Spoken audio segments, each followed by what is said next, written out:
One of the things I want to talk about, was it 6 months that you basically couldn't sing? But yeah, my voice went on the 1st of October, well, the one when I had to have my surgery, 1st of October, and then Feb 12th was when I sang again for the first time properly. In some ways was because of all that was swirling around you and this career that was just exploding.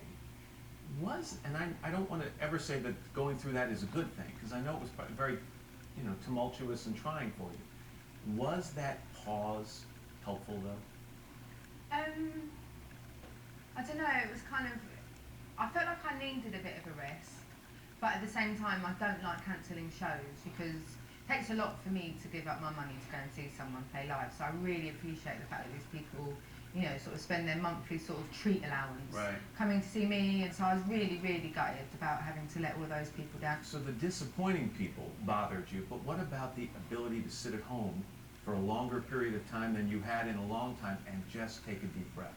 Yeah, I mean, it was lovely. I was knackered. I was really, really tired.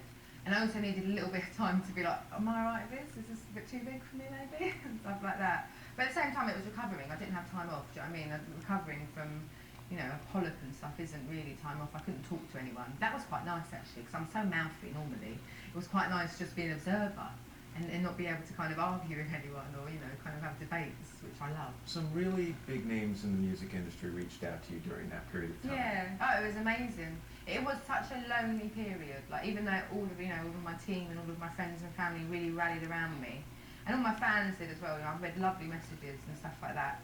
I felt really scared and really lonely, and as much as they were all there, I felt like no one understood. And then I just started getting, obviously John's kind of my peer, John Mayer, and he was so brilliant. He really calmed me down, and he could always sort of pick up my tone in the emails of how scared I was, and he'd be like, look, it's this, it's that.